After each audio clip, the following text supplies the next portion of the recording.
본 방송에서 제공하는 투자 정보는 투자 판단에 대한 조언입니다. 방송에서 제공하는 주식의 가치, 가격 상승 및 하락에 대해서는 방송사에서 보장하지 않습니다.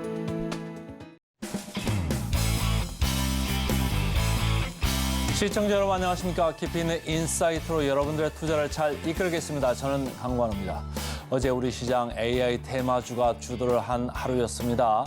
최근에 많은 전문가들끼리 얘기를 하는 가운데 AI 테마주가 금년에 아주 중요한 그 핵심 키워드가 될 거다 이렇게 얘기를 했는데 어제 바로 실현이 됐습니다. 이제 개막 하루를 남기고 있죠. 세계 최대 가전 IT 전시회 CES를 앞두고 AI 테마주가 이렇게 강했던 모습, 특히 테크주도 관심을 많이 보인 하루였습니다. 자, 차트 하나 보면서 들어가겠습니다. 오늘은 삼성전자가 4분기 잠정 실적을 발표하는 날입니다. 이렇게 차트 선으로 표시되어 있습니다만은 3조 중후반 선으로 이렇게 최근에 4주 동안 9.7%가량 상향된 바 있습니다. 그다음 24년 영업이익도 최근에 35조 원 선까지 꾸준하게 올라왔습니다. 금년에 7조 원 수준이니까 상당히 많이 올라가는 그런 수치입니다. 간밤에 미국 나스닥 시장 많이 올랐습니다. 2% 넘게 올랐고요. 테크주가 많으니까 우리나라 삼성전자가 잠정 실적을 발표하는 오늘 같은 날도 개장 분위기 가볍게 시작할 수 있습니다. 특히 위험 선택, 위험 선호 현상이 많이 강해질 수 있다 이렇게 보시면 되고요. 오늘 저희 증시팔과 함께 하시면서 알찬 정보 인사이트 많이 챙겨가시길 바라겠습니다. 바로 외신 들어갑니다. 외신 브리핑 시작합니다. 어제 3대 지수는 모두 다 상승하면서 마감했습니다. 다우지수는 다시 한번 장중에 상승 반전하면서 0.58% 강보합 수준이었고요. 나스닥과 S&P 500 지수는 장중 내내 계속해서 고점을 높여가는 모습을 보였습니다. 모처럼 강하게 좀 반등이 나왔고요. 반도체 랠리가 있었고 엔비디아가 날아올랐습니다. 관련한 소식은 뒤에서 좀 더 짚어보도록 하고요. 10년물 국채금리는 4% 아래로 떨어지게 되면서 시장 분위기를 개선하는 데 있어서 힘을 보태주기도 했습니다. 또 위험자산 선호 심리가 좀 확대되면서 비트코인이 강세를 보였습니다. 또 SEC에 대한 현물 승인 ETF에 대한 기대감 또한 함께 좀 반영이 되면서 21개월 만에 최고치를 경신해내는 모습이었고요. 코인 관련주들 또한 함께 상승을 했습니다. 어제 살펴봤던 보잉은 악재가 있는 만큼 오늘 주가의 흐름 보셔야 한다라고 말씀을 좀 드렸었는데요. 어제 프리마켓에서부터 좀 하락하기 시작을 했고요. 정규 장에서는 8% 넘게 빠지는 모습을 보이기도 했습니다. 특히 737 맥스9 기종의 운항이 전면적으로 금지가 됐습니다. 당분간은 이 악재가 계속될 수 있다라는 부분 체크하시면 좋겠습니다. 그리고 어제는 셧다운 우려와 관련한 기사도 짚어봤었는데요. 추가적으로 정리된 내용 함께 살펴보도록 하겠습니다.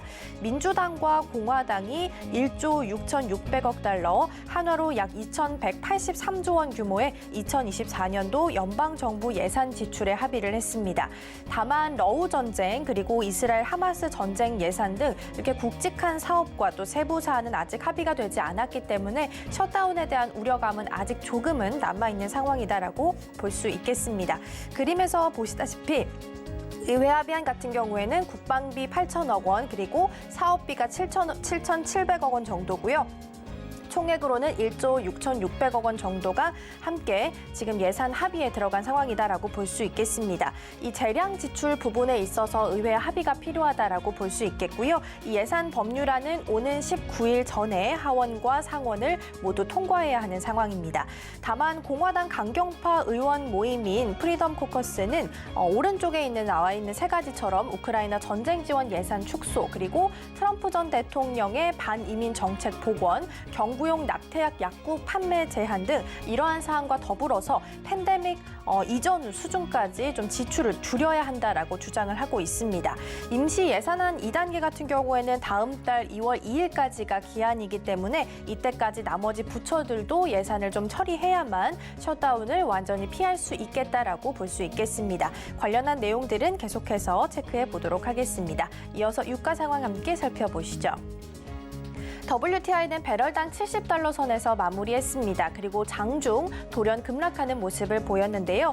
이 부분은 그동안 유가를 좀 올려왔던 사우디가 가격 인하에 앞장을 섰기 때문입니다. 아시아 판매 가격을 낮추게 되면서 수요 둔화 그리고 공급 과잉 우려가 다시 한번 좀 불거지게 됐고요. 장중 5%까지 추락하는 모습을 보이기도 했습니다. 그리고 간밤에 나왔던 홍해 관련 기사도 이어서 하나 좀 체크를 해보겠습니다. 머스크 그리고 독일의 하파그로이드가 함께 좀 협상에 나선 건데요. 후티 반군과 홍해 안전 통일 합의에 합의한 적이 없다라는 내용이 좀 보도가 됐습니다. 이전에 나와 있었던 홍해 안전 관련 보도를 완전 부인한 것이다라고 볼 수 있겠고요. 외신들에 따르면 후티 반군과 선주들 사이에서 회의가 열렸으며 해당 회의를 통해서 홍해 내에서 일부 안전한 통로가 좀 확보됐다라는 보도가 맨 처음에 나오게 됐습니다. 구체적으로 어떤 해운사인지 밝히진 않았었는데요. 하지만 해당 합의에는 홍해를 좀 안전하게 통과할 수 있는 대신에 이스라엘로 향하는 선박의 운항을 중단하는 내용이 함께 좀 포함이 되어 있었습니다. 이 소식에 인해서 간밤 미국에서 해운주들이 좀 큰 폭으로 하락하는 모습도 확인할 수 있었습니다. 이어서 기사들도 함께 차례대로 확인해 보도록 하겠습니다. 첫 번째는 로이터 통신 기사 함께 보실 거고요. New Vulcan Rocket Send Privately Built Moon Lander to Space라는 기사입니다. 민간의 첫 무인 달 착륙선이 발사가 됐다라는 기사인데요. 오늘 우리나라에서는 우주항공청법 제정안이 국회 본회의에서 처리가 될 예정입니다. 한국판 나사라고 언급이 계속해서 좀 되고 있는데요. 관련해서 우주 관련 기사를 하나 준비를 좀 해봤고요.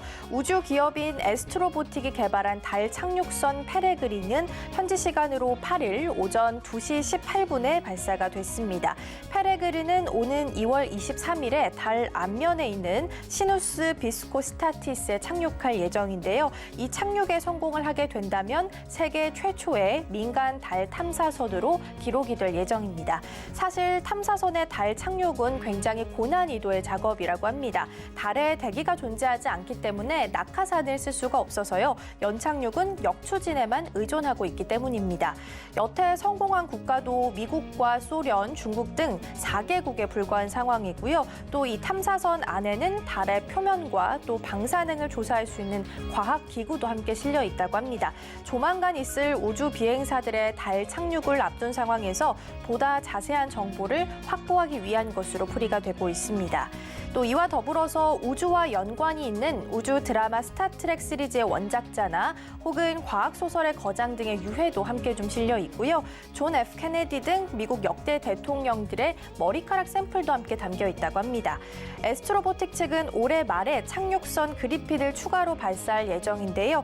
여기에는 달의 얼음 퇴적물을 연구하는 나사의 로버가 함께 실릴 예정이라고 전해졌습니다. 그리고 또 새벽 사이에 전해졌던 추가 소식을 좀 전달해 드리자면 발사 7시간 만에 기술적인 문제가 발생한 것으로 전해졌습니다. 페레그린의 태양광 패널이 제대로 좀 작동하지 않게 되면서 착륙선을 작동시킬 에너지의 충전이 좀 불가능한 상황이라고 전해졌습니다. 이 문제를 좀 어떻게 해결해 나가는지에 따라서 착륙의 성공 여부가 여기에 달려 있다라고 볼 수 있겠고요. 물론 그동안 달에 안착했던 유무인 탐사선은 많았습니다. 하지만 이들은 모두 미국, 소련, 중국, 인도가 국가 주도로 해서 성공을 했던 프로젝트라는 공통점이 있는데요. 민간 기업들이 이렇게 앞다퉈서 우주와 달 탐사에 있어서 경쟁에 좀 뛰어들고 있습니다. 다음 달에는 또 다른 기업인 인투이티브 머신이 착륙선을 발사할 계획이고요.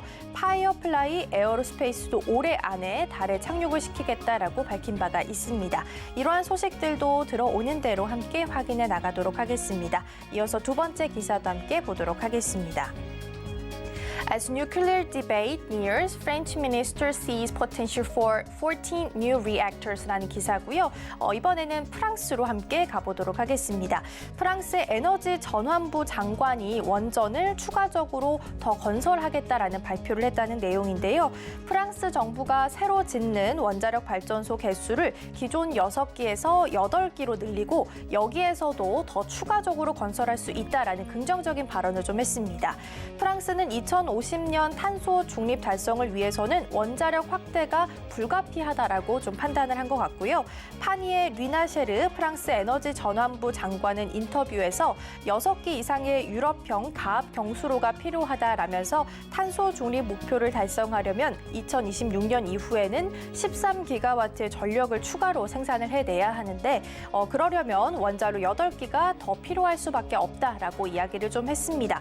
그렇게 본다면 여기 기사에 나와 있다시피 14개의 건설은 좀 계획이 확정이 됐다라고 볼 수 있겠습니다. 프랑스의 경우에는 1인당 연간 탄소 배출량은 2020년 기준으로 봤을 때 약 4.7톤 정도인데요. 이는 EU 회원국들 가운데서는 최저 수준으로 볼 수가 있겠습니다. 이 배경에는 탄소 배출이 적은 원전 덕분이다라는 분석도 나오고 있습니다. 지난해 열렸던 유엔 기후변화협약 당사국 총회에서도 탄소 중립에 대한 이야기가 나왔다라는 부분 함께 좀 짚어봤었는데요. 그렇기 때문에 앞으로 이 수치를 좀 달성하기 위해서는 프랑스를 비롯해서 각 국가에서들도 원전에 대한 수요가 높아질 수 있다라는 점 기사를 통해서 체크해 보시면 좋겠습니다. 이어서 섹터별 움직임 함께 보도록 하겠습니다. 전반적으로 빅테크주들을 중심으로 해서 초록빛이 조금 더 강한 모습이고요. 어제 유가가 5% 이상 급락을 했기 때문에 에너지주는 조금 더 붉은 모습을 보이고 있습니다. 첫 번째로는 테슬라 함께 살펴보도록 하겠습니다. 테슬라는 전일 대비해서 1.2% 정도 상승하면서 마감했습니다. 어제도 테슬라가 중국에서 리콜이 된다라는 소식을 전해드렸었는데요. 엎친 데 덮친 격으로 오너 리스크까지 함께 좀 부각이 됐습니다. 일론 머스크 CEO가 마약 복용 의혹을 좀 받게 된 건데요. 머스크는 향정신성 의약품인 LSD를 비롯해서 코카인 그리고 엑스터시, 환각버섯을 종종 복용한 것으로 의혹을 좀 받고 있습니다. 또 머스크가 공공장소에서 마리화나를 피운 적이 있으며 케타민 복용도 지속되고 있다라고 밝혔습니다. 머스크의 마약 복용 의혹이 만약 사실로 드러날 경우에는 테슬라와 스페이스X 등의 경영 활동에 있어서도 문제가 당연히 생길 수밖에 없는 상황이고요. 특히 우주 개발 업체인 스페이스X는 수십억 달러에 달하는 정부와의 계약에 있어서도 제동이 걸릴 수 있다라는 이야기 나오고 있습니다. 사회적인 측면에서 보자면 투자자들의 자산 약 1조 달러 그리고 수만 개의 일자리도 위험해질 수 있는 상황입니다.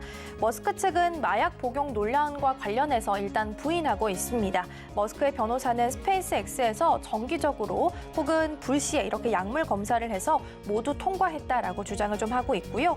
이번 대규모 리콜로 소프트웨어 업그레이드를 하겠다라는 의지를 좀 표명을 했었는데요. 오너 리스크까지 좀 더해지게 되면서 일단 주가의 흔들림은 피할 수 없을 전망입니다.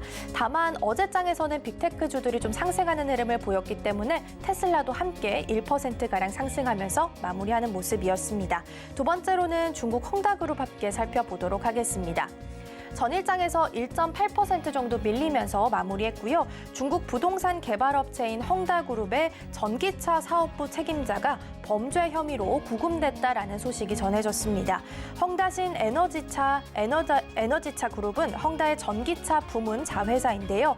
여기에 책임을 맡고 있는 류 융저우 전무가 체포가 된 것으로 전해졌습니다. 구체적으로 어떤 불법 행위로 인해서 지금 구금됐는지 혐의는 밝혀지지 않은 상황이고요. 그래서 어제 홍콩과 중국 증시에서는 이러한 악재를 고스란히 이어받는 모습이었습니다. 그래서 어제 오전에 홍콩에서는 헝다차의 거래를 중단하겠다라고 발표를 했고요. 명확한 이유는 없이 해당 회사가 내부 정보를 공시할 예정이다라고 덧붙이기도 했습니다. 예정대로 홍콩에서는 오후 들어서 헝다차 거래는 좀 재개가 되긴 했는데요. 쏟아지는 매도 물량으로 주가가 좀 큰 폭으로 하락하는 모습이었습니다. 특히 헝다신 에너지차 그룹은 지난 1일에 두바이 전기차 그룹인 NWTN과 지분을 매각하려던 계획이 무산됐다라고 발표한 바 있었는데요. 이후 올해 첫 주만 들어서 주가가 18.6% 정도 하락을 했습니다. 헝다는 세계에서 가장 부채가 많은 부동산 개발 업체로 이 그룹의 회장이자 설립자도 함께 범죄 혐의를 받고 있는 상황입니다. 모 회사와 자회사 모두 현재 사법 리스크를 겪고 있는 만큼 앞으로 어떻게 극복을 해 나갈지 이 부분은 체크가 좀 필요해 보입니다. 계속해서 엔비디아와 AMD도 함께 살펴보겠습니다.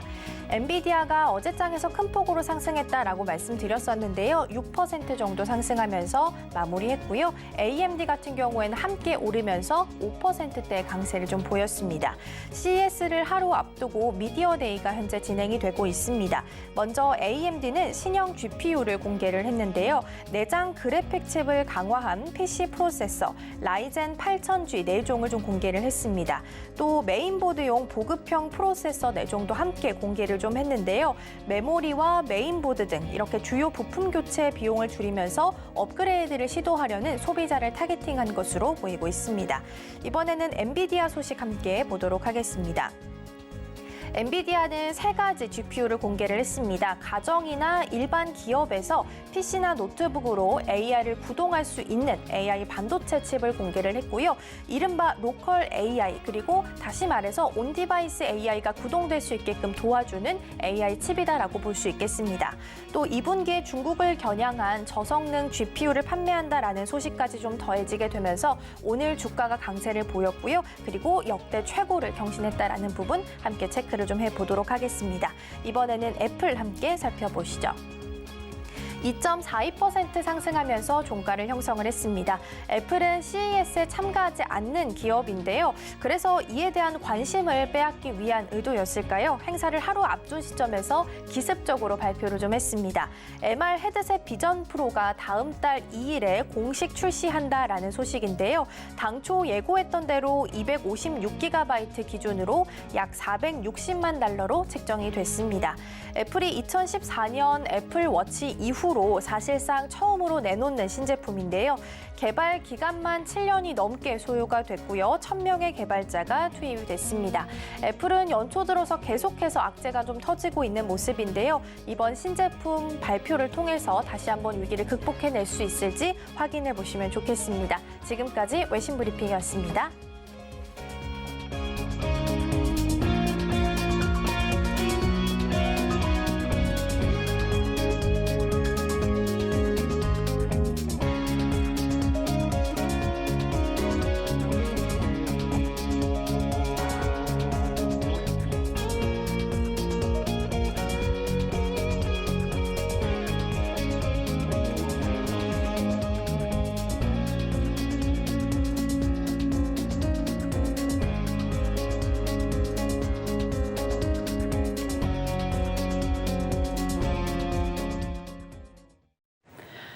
서울경제TV 증시팔 조간브리핑 시간입니다. 서울경제신문에서 발행한 이슈 전해드리는데요. 첫 번째 소식부터 하나하나 짚어보겠습니다. 화면 살펴보시죠.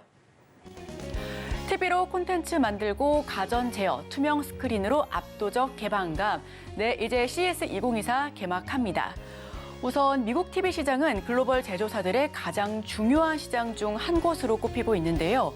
이 때문에 매년 CES에서 열리는 TV 전쟁은 글로벌 시장의 방향성을 예측하고 기술 트렌드를 제시하는 역할을 톡톡히 해왔습니다.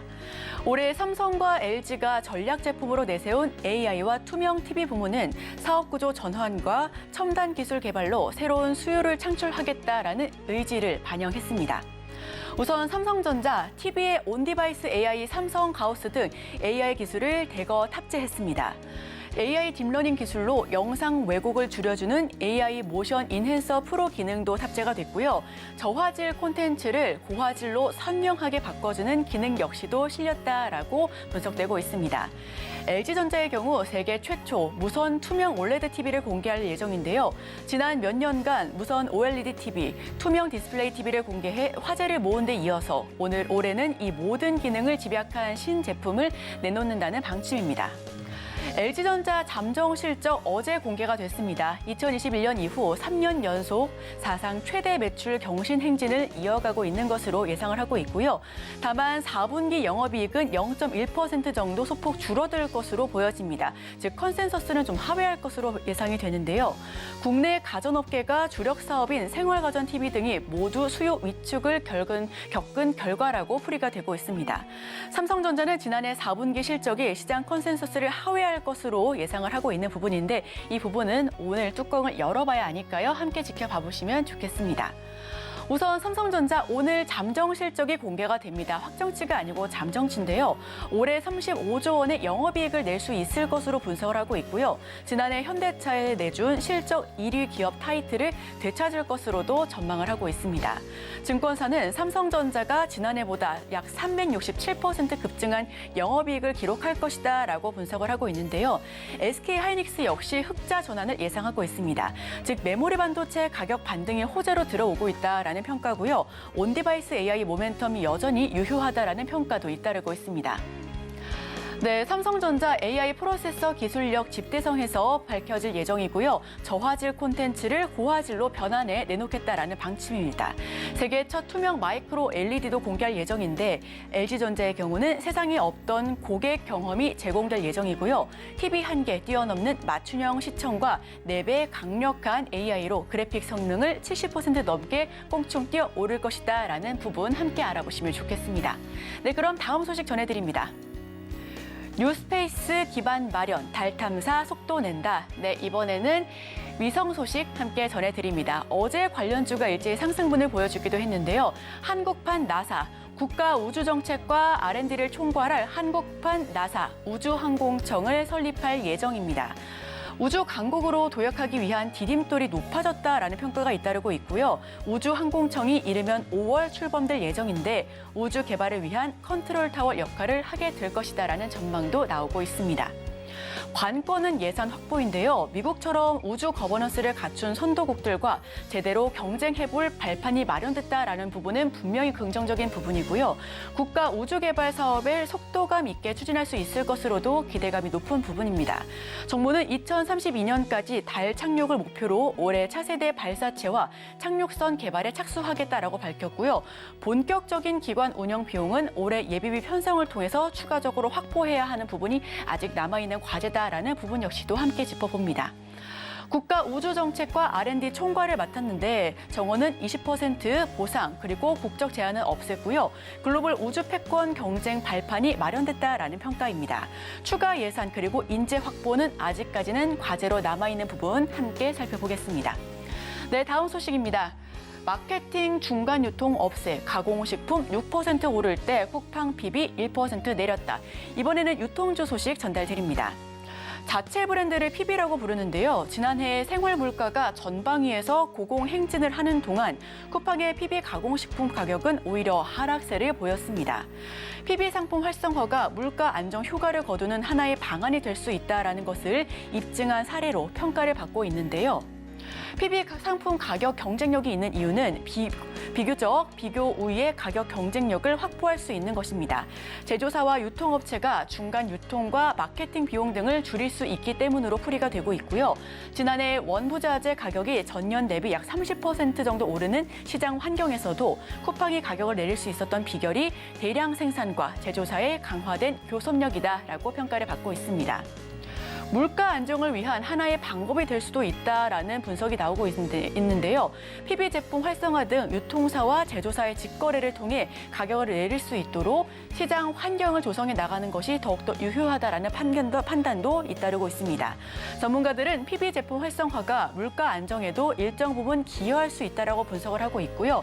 PB 상품이 고물가 시대에 솔루션을 제공할 수 있을지 역시도 기대감이 높은 부분입니다.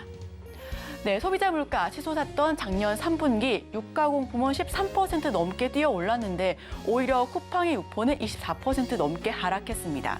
유통, 제조사 대량 직거래하는 구조로 브랜드 제품보다 가격 경쟁력을 갖췄다라는 평가고요. 기업들만 압박해서는 물가를 잡지 못합니다. 때문에 PB 활성화를 통해 안정을 유도해야 한다라는 평가가 잇따르고 있습니다. 네, 다음 소식 전해드립니다. 얼어붙은 내수의 유통주, 새해에도 끝물을 추락. 신저가로 추락한 유통주, 지난해 잇따라 신저가로 좀 내리막길을 겪었는데요. 올해도 소비 부진에 하락세를 면치 못하고 있습니다.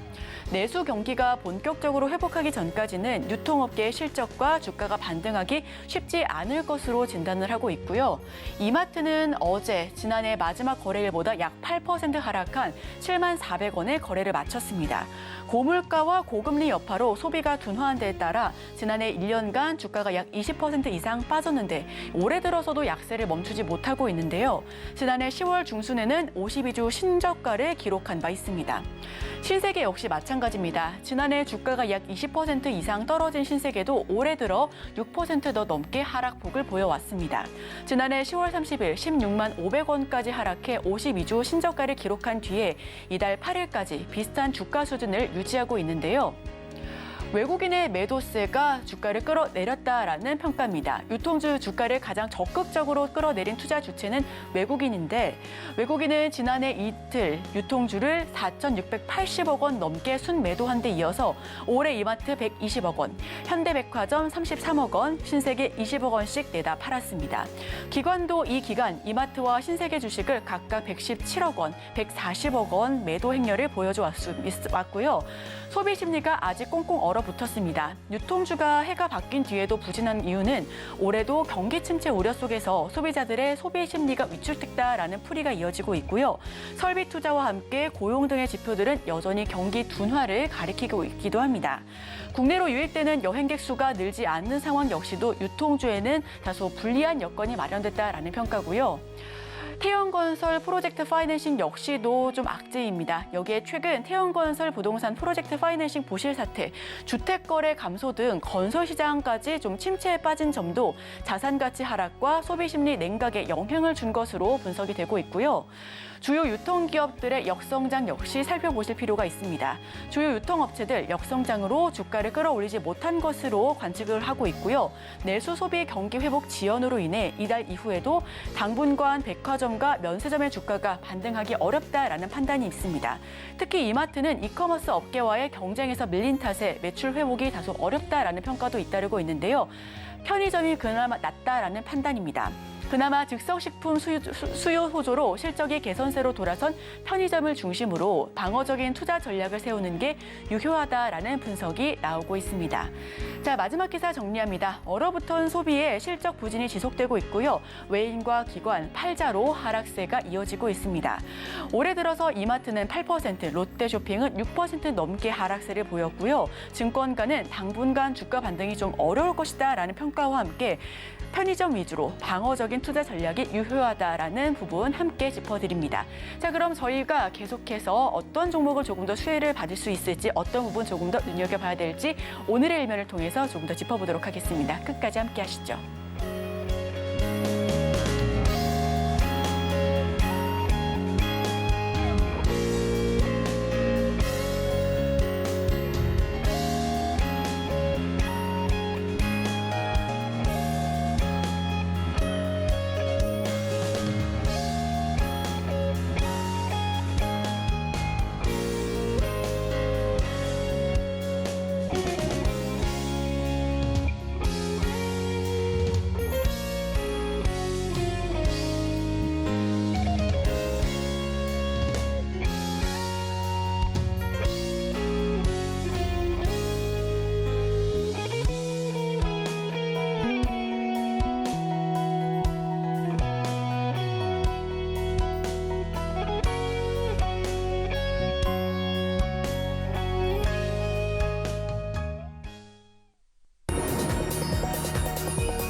개인 투자자가 아닌 전문가는 장 시작 전 뉴스를 볼 때 어떤 부분에 초점을 맞출까요? 오늘 일면 헤드라인입니다. 미국 상장 기대감, 네이버 웹툰 관련주 한박 웃음. 네, 관련주 풀이해 주실 분이죠. 헤르메스 스타 김수현 팀장 함께합니다. 어서 오세요. 네, 안녕하세요. 네, 어제 DNC 미디어가 20%, 키다리 스튜디오 8%, 네이버 2% 넘게 껑충 뛰었습니다. 헤드라인 풀어주시죠. 관련했을 때 네이버 웹툰의 미국 상장뿐만 아니라 DNC 미디어의 개별적인 이슈로 인해서 DNC 미디어 같은 경우는 상한가에 들어가기도 했습니다.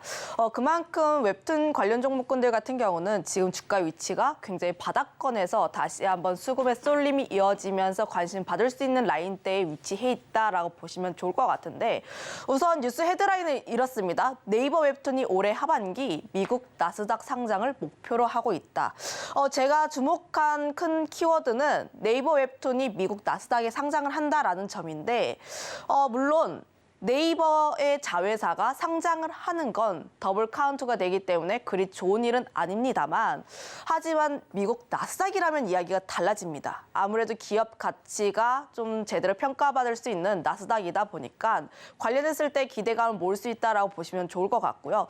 과거 사례도 있습니다. 과거 사례를 봤을 때 쿠팡 같은 선례도 보게 되면 그동안 적자도 굉장히 많았고 앞으로 돈이 계속해서 투입이 되어야 했는데, 쿠팡 같은 경우 미국 나스닥에 상장을 하니까 굉장히 큰 기업 가치를 받았다는 점에서 네이버 웹툰 같은 경우도 좋은 기업 가치 평가를 받을 가능성이 크다라고 보여지고 있고요.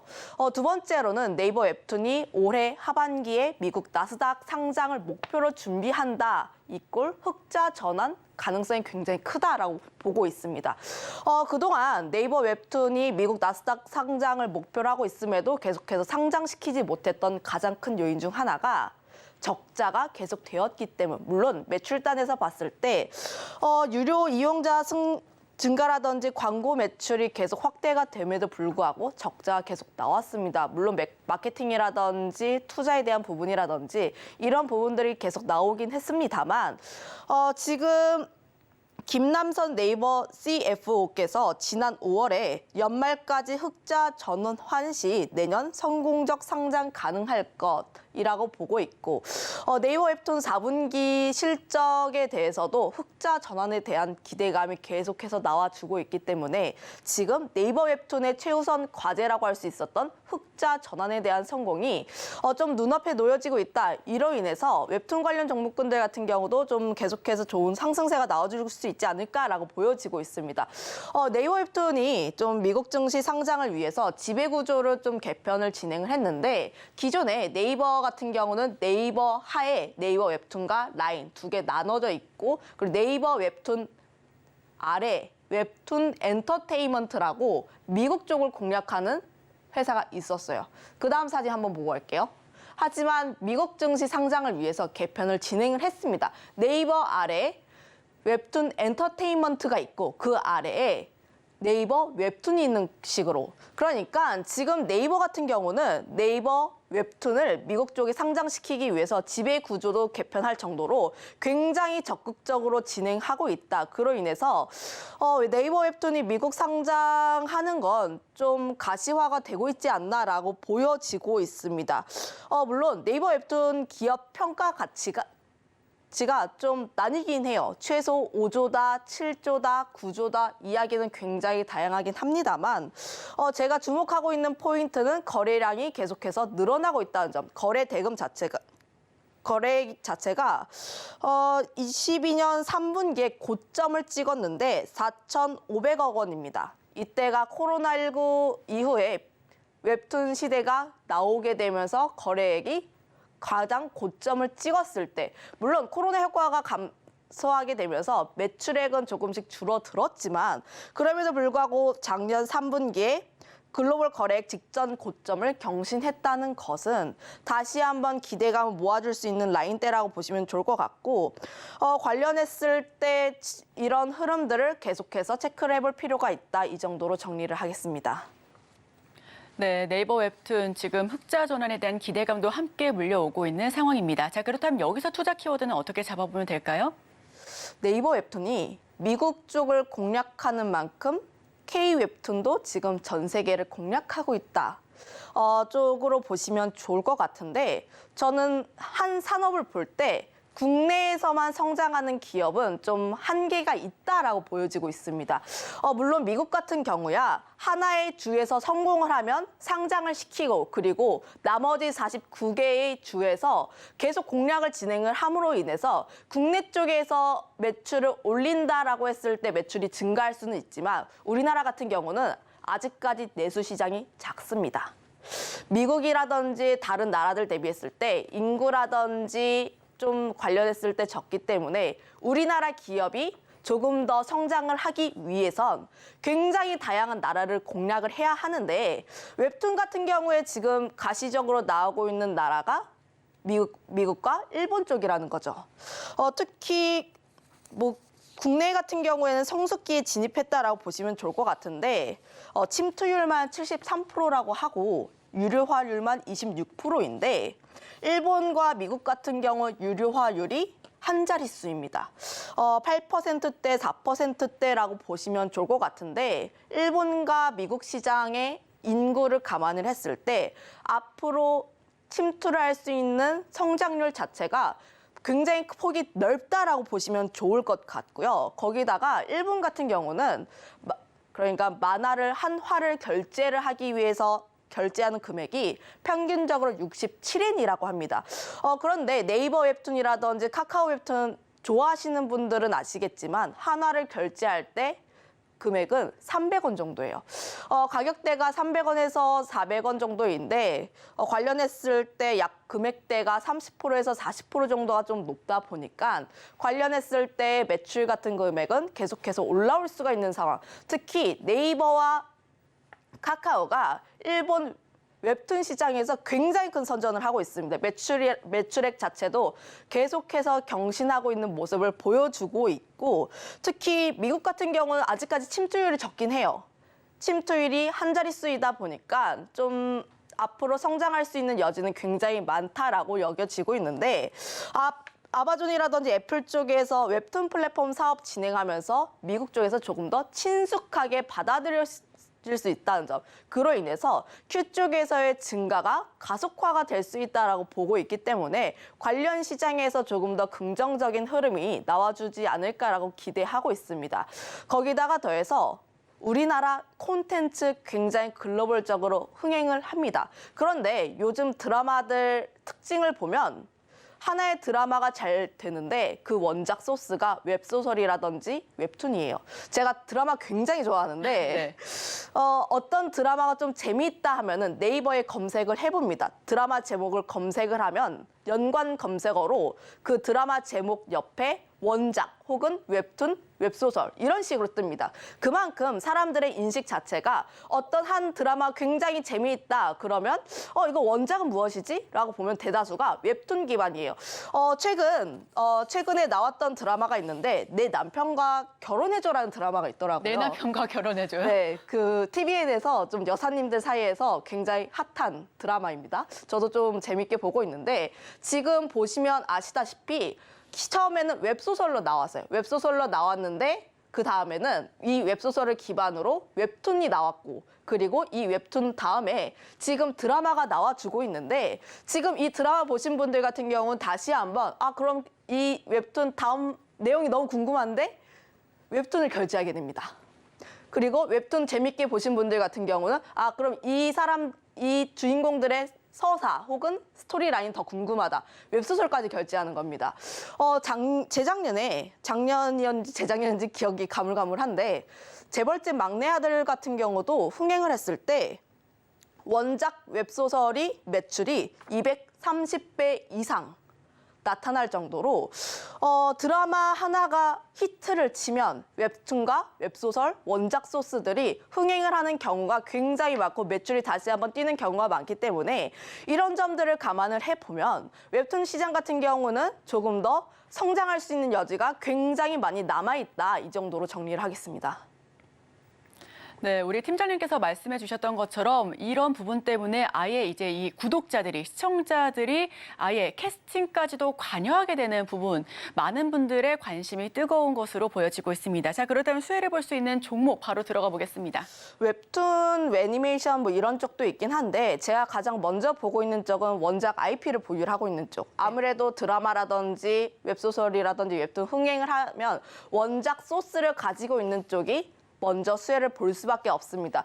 그로 인해서 최근에 흥행하고 있는 IP가 무엇이 있는지 정도를 한번 체크를 해보시면 좋을 것 같은데 그중 가장 관심 있게 보고 있는 쪽이 DNC 미디어라는 기업. 물론 어제 같은 경우 주가가 굉장히 큰 폭의 상승세가 나와주면서 단기적으로 눌림 현상이 나올 수는 있지만 이 기업에 가지고 있는 가장 큰 장점은 대표 IP가 나 혼자만 레벨업이라는 원작 IP를 가지고 있는데 저도 이 웹툰, 웹소설 다 봤습니다. 굉장히 재미가 있고요. 네.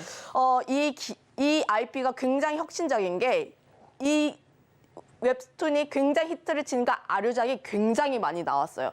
판타지 쪽에서 굉장히 히트를 치는 상품이다 보니까 지금 애니메이션 쪽에서도 1화 공개했는데 굉장히 큰 호평을 받고 있고 그로 인해서 일본이라든지 이런 쪽에서 애니메이션이 흥행하면 단행본 쪽도 다시 한번 또 수혜를 받을 가능성이 있다는 점. 예를 들어서 뭐 관련했을 때 지난해 3분기 수출 비중이 40%에서 올해 50% 이상 기대할 것으로 보고 있고 애니메이션 시즌2도 연내 방영이 예정되어 있다 보니까 이 기업을 웹툰 관련 종목군 중에서 가장 큰 추세로 보시고 대응을 해보시면 좋을 것 같습니다. 네, 지금 웹툰 지적재산권 관련 수혜주 알아봤습니다. DNC 미디어 그리고 추가적으로 네이버 역시도 함께 지켜보면 좋으실 것 같습니다. 지금까지 헤르메스 스타 김시은 팀장과 함께했습니다. 오늘 말씀 고맙습니다.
화요일 아침 8시 반 지나고 있습니다. 매일 아침 8시 반 저희 서울경제TV에서 센티멘털 대 펀더멘털 매일같이 두 종목 속 해드리는 거 아시죠? 오늘도 시작을 해보겠습니다. 오늘 센티멘털로 아프리카 TV 그리고 펀더멘털 OCI 홀딩스 이렇게 두 종목 되겠습니다. 아프리카 TV 보겠습니다. 어제 주가가 상당히 강했습니다. 최근에 우악꽃 저도 뭐 처음 들어봤는데 1월 5일 날 우악꽃과 이세돌을 하는 이 스트리머가 이제 아프리카 TV 가서 해야 되겠다. 그래서 전체적으로 이동을 하는 그런 발표를 했습니다. 그것에 힘입어서 주가가 상당히 강했습니다. 지난번에 저희가 트위치가 이제 우리나라를 떠나면서 네이버가 하는 치즈직으로 가든지 아니면 아프리카로 일부 스트리머가 넘어올 수밖에 없는 환경이다 이렇게 말씀을 드렸는데 1위 하는 우악굿이라는 스트리머가 이제는 아프리카 TV로 가겠다 이렇게 발표를 하다 보니까 아프리카 TV가 주가가 이렇게 번쩍 올라간 거예요. 자, 최근에 이제 역캠 방송 뭐 이런 쪽에 이제 중점적으로 했습니다만은 이쪽에서 트위치에서 이렇게 넘어오다 보면은 이쪽하고 조금 분위기는 다릅니다만은 앞으로도 아프리카 TV가 잘 될 수 있는 게 이 사람이 왜 이쪽으로 넘어오게 되는 결정을 했나 그 근거가 중요하더라고요. 읽어봤더니 시청자, 자기 그 스트리밍 방송을 보는 시청자들이 이쪽 아프리카 TV를 원했다는 거예요. 이쪽에서 가기를 원해서 자기는 따라가는 거다. 그러니까 아프리카 TV의 그 플랫폼의 그 그 뭐라 그럴까요? 우위 아니면 경쟁력 이런 걸 단적으로 이렇게 얘기를 해주는 겁니다. 그런데 이 사람만 가는 게 아니고 여기에서 딸린 다른 스트리머들도 같이 이렇게 넘어갑니다. 그러니까 아프리카 TV가 생각보다 상위권의 스트리머들을 많이 유치하는 데 도움이 될 것 같다. 이런 생각으로 주가가 좀 많이 튄 것 같습니다. 그래서 어제 빨간 줄을 보면은 이렇게 강력하게 이렇게 튀었죠. 네이버, 카카오도 어제 많이 올라갔습니다만은 이제 뭐 AI 관련돼서 좀 올라간 그런 면도 있고 플랫폼 관련돼서 올라간 면도 있습니다만은 아프리카 TV는 그야말로 순수하게 플랫폼의 더 강화 가능성 이걸 보고 주가는 상당히 올랐다 이렇게 읽으시면 되겠습니다. 다월 투자증권 그래서 트위치 철수 효과 지난번에도 말씀드렸죠. 트위치가 철수하면서 넘어올 건데 그것 때문에 밸류에이션 변화가 이어질 수 있다 이렇게 제가 말씀을 드렸었고 2, 3월에도 국내 스트리밍 시장 계속적으로 경쟁 구도가 바뀐다. 아까 말씀드린 거예요. 여기에 플러스 해가지고 이 아프리카 TV라는 이름이 서비스가 바뀝니다. 숲이라고 바뀌어요. SOOP라고 하네요. 그러니까 글로벌적으로 조금 어필을 하려고 하는 그런 느낌이 있고요. 여기는 적정 주가도 12만 원으로 올렸습니다. 자, 최근에 보면은 이쪽에서는 이제 통용되는 게 별풍선이죠. 이게 숲으로 이제 이름을 바꾸면서 별풍선도 이름을 좀 바꾼다고 합니다. 어쨌든 이런 기부 방송이죠. 이런 걸 별풍선을 주면서 이런 지출하는 게 계속적으로 좀 증가세에 있다. 그 우악꽃이라는 분들이 또 여기가 왔으니까 더 이게 더 많아질 수가 있겠다 이렇게 보시면 좋고요. 자, 어제 상당히 강했습니다. 장 중반에는 뭐 10만 9천 원까지 갔다 왔었는데 사실은 이 목표 주가가 여기 정도에 있더라고요. 장 고점보다는 좀 내려왔습니다만은 어제 거래가 상당히 많이 됐습니다. 저희가 사실 아프리카 TV에 얼마 전에 했잖아요. 작년 연말에 했거든요. 12월 27일인가 그 정도에 저희가 마지막 전전날 방송을 했던 건데 이제 거의 뭐 일주일 상관으로 또 다시 업데이트를 해 드리는 겁니다. 외국인들이 강력하게 어제 매수를 했습니다. 자, 공매 장고일 보니까 꾸준히 이렇게 내려오죠. 이 중에서 뭐 외국인들이 샀을 수도 있는데 어쨌든 0.6% 여전히 평균보다는 약간 위에 있다 이렇게 읽으시면 되겠습니다. 역사적 밸류 밴드로 봤을 때 상당히 하단에 있죠. 그때도 말씀드릴 때 밸류에이션이 제가 본 것 중에 상당히 싸다 이렇게 말씀을 드렸는데 오늘 이제 센티 쪽으로 다시 가져왔어요. 그 이유는 이제 주가가 많이 올랐잖아요. 그러니까 오르니까 약간 이제 높아지는 이런 분위기입니다. 네이버가 25배 포워드 PER 이렇게 잡혀 있는데 아프리카 TV는 12배 수준입니다. 뭐 코스피보다 약간은 높죠. 그러나 센티멘탈로는 손색이 없는 이런 주식이 맞습니다. 그러나 한 가지 단점은 있죠. 뭐죠? 주가가 어제 좀 너무 많이 올랐습니다. 그래서 최근에 목표 주가 좀 올리고는 있는데 목표 주가 대비 이제 남은 게 한 8%? 최근에 요게 이제 11만 원 기준으로 이렇게 보이는 거고요. 최근에는 목표 주가들을 12만 원, 13만 원을 올리고 있기 때문에 이게 조금 더 늘어날 수도 있겠습니다. 그래서 오늘은 최근에 분위기 좋아진 아프리카 TV 센티멘탈 주식으로 먼저 말씀을 드렸습니다. 이제 펀더멘탈로 가보겠습니다. 펀더멘탈 오늘은 OCI 홀딩스입니다. OCI 홀딩스 오래간만에 제가 또 다시 말씀을 드리는데 최근에 좀 분위기가 달라요. 자세히 보시면 CS윈드도 올라왔다가 조금 밀리고 한화솔루션도 올라왔다 밀리고 현대에너지 솔루션도 마찬가지입니다. 그런데 OCI만 다르죠. OCI만 여기서 빨간 줄이 좀 위로 향하고 있습니다. 그래서 차별적인 행보를 좀 보인다. 이런 말씀이고 최근에 그때도 말씀드릴 때 계속 지금 비중국산 폴리실리콘 이쪽 관련돼서 그 프리미엄이 계속적으로 유지가 되고 있다 이런 얘기예요. 지금 보면은 이게 이제 그 OCI가 팔고 있는 가격대인데요. 키로당 이제 20달러 선 이 정도는 하고 있어요. 근데 중국 폴리실리콘 가격은 이렇게 밑으로 계속 떨어집니다.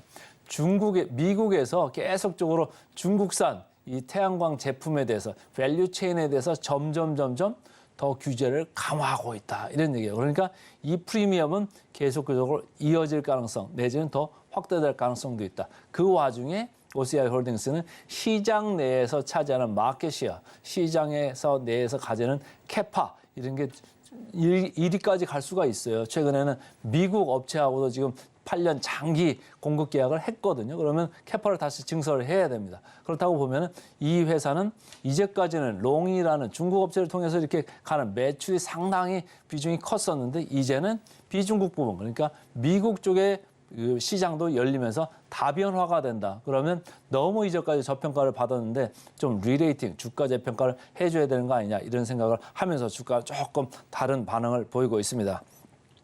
하이투자증권입니다. 그래서 이제까지의 선입견에서 좀 벗어나 볼 때다 이런 얘기를 하고 있고요. 그래서 양적, 질적으로 성장을 잠재력이 있다 이런 얘기는 뭐냐면 말레이시아 공장에서 25년인가 6년까지 캐파 증설이 완료가 됩니다. 그러면서 양적으로도 늘어나는 거고 질적인 건 아까 말씀드린 대로 중국 의존형에서 미국까지 같이 하는 다변화. 그래서 아주 매출 기반이 다변화되고 안정적인 성장을 구가할 수 있는 그런 걸로 질적으로 바뀐다 이런 얘기고 제일 밑에 줄도 상당히 중요한 것 같아요. 1년에 감가상각비를 포함한 전체 영업이익을 더해버리면 EBITDA라고 해요. 저희가.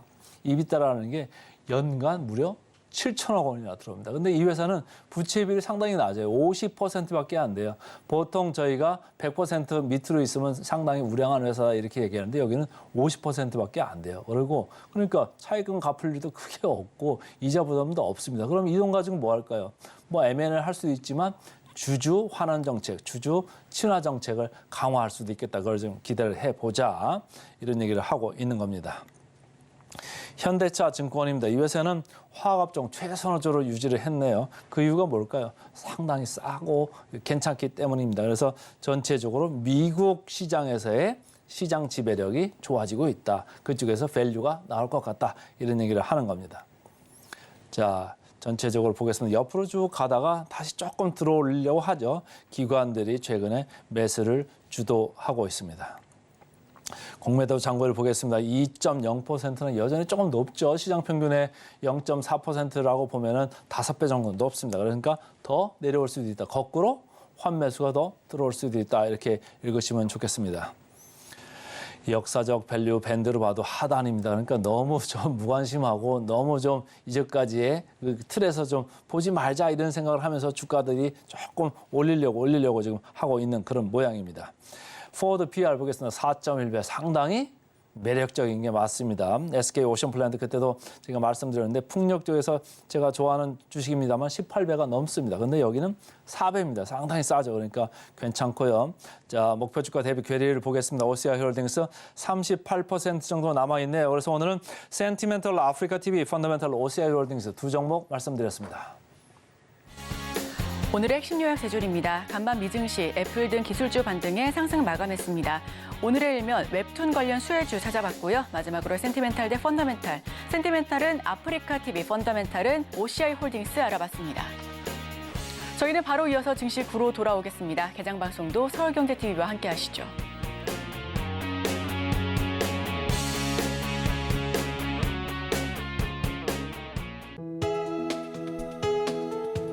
본 방송에서 제공하는 투자 정보는 투자 판단에 대한 조언입니다. 방송에서 제공하는 주식의 가치, 가격 상승 및 하락에 대해서는 방송사에서 보장하지 않습니다.